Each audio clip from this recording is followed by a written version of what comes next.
সর্বজনীন pension scheme প্রত্যয়ে অন্তর্ভুক্তির প্রজ্ঞাপন বাতিলের দাবিতে অনির্দিষ্টকালের কর্মবিরতি শুরু করেছেন দেশের ৩৫টি পাবলিক বিশ্ববিদ্যালয়ে শিক্ষক কর্মকর্তা কর্মচারীরা।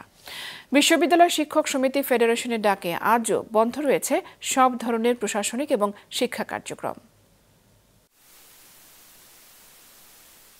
সার্বজনীন পেনশন স্কিম প্রত্যয়ে অন্তর্ভুক্তির প্রজ্ঞাপন বাতিলের দাবিতে সকাল থেকেই অচল ঢাকা বিশ্ববিদ্যালয় ক্যাম্পাস। শুধু শিক্ষা বা প্রশাসনিক কার্যক্রমই নয়, ১০৩তম বিশ্ববিদ্যালয় দিবসের আয়োজনেও অংশ নেয়নি কোনো শিক্ষক কর্মকর্তা। বরং কলাভবনের মূল ফটকে অবস্থান কর্মসূচিতে অংশ নিয়ে শিক্ষকরা আবারও বলেন, প্রত্যয় স্কিম শুধু বৈষম্যমূলক নয়, মানহানিকরও। হাজার হাজার নয়, লাখ লাখ টাকা কমে যাবে আমার যে সন্তানটি যখন ১ জুলাই যোগদান করবে একই বিভাগে। তাহলে একই রাষ্ট্র, একই প্রতিষ্ঠান, একই বিভাগ, একই পোস্ট, একই পদ, তাহলে দুটো আইন চলে কি করে? পেনশন কাকে বলে? পেনশন তো একটা সুরক্ষা, আমাকে সুরক্ষা দিবে আমার ভবিষ্যৎ তহবিল, এটা যেটি দিয়ে আমি জানবো যে বেলা শেষে বা দিন শেষে বা অবসর শেষে আমার বেঁচে থাকার একটি জায়গা আছে, সেই জায়গাটি শূন্য। এই সর্বাত্মক কর্মবিরতিতে অংশ নেন বাংলাদেশ প্রকৌশল বিশ্ববিদ্যালয়ের শিক্ষকরাও।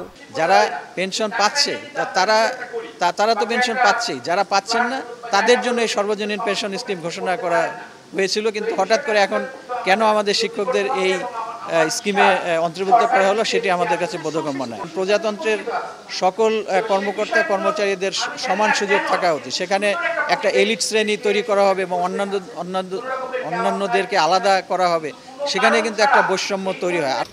ঢাকার বাইরের বিভিন্ন পাবলিক বিশ্ববিদ্যালয়ের আন্দোলনরত শিক্ষকরা বলেন, এই স্কিম পুরনো ও নতুন শিক্ষকদের সুযোগ সুবিধায় বৈষম্য ও পারস্পরিক অনাস্থার জন্ম দেবে, যা নষ্ট করবে শিক্ষার পরিবেশ। আমাদের এই কর্মবিরতির কারণে যদি ছাত্রছাত্রীরা ক্ষতিগ্রস্তের শিকার হয়, তাহলে অবশ্যই আমরা সেটি অতিরিক্ত ক্লাস নিয়ে এবং প্রতিবারই আমরা যেটি ব্যবস্থা করেছিলাম সেভাবে আমরা এই ছাত্রছাত্রীদের ক্ষতি এটি আমরা পুষিয়ে দিব। আমরা আশা করেছিলাম যে সরকার উচ্চ মহল থেকে এই প্রত্যয় স্কিম সংক্রান্ত প্রজ্ঞাপন বাতিল হবে, আলোচনা করে বাতিল হবে এবং আমাদের সমস্যার সমাধান হবে। আজ থেকে আমাদের সর্বাত্মক কর্মবিরতি চলবে এবং এই দাবি না আদায় পর্যন্ত আমাদের এই কর্মবিরতি অব্যাহত থাকবে।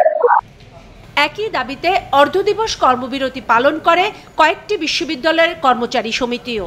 সংহতি জানিয়ে আন্দোলনে অংশ নিয়েছে বাংলাদেশ আন্তঃবিশ্ববিদ্যালয় অফিসার্স ফেডারেশন সহ অন্যান্য বেশ কিছু সংগঠন। এইখানে যারা আসেন তারা তুলনামূলকভাবে অনেক বেশি মেধাবী এবং এই মেধাবী মানুষগুলো যদি এই পেনশনের সুযোগটি থেকে বঞ্চিত হয়, তাহলে একটি সময় কিন্তু আর বিশ্ববিদ্যালয়ে চাকরি করতে আসবেন না।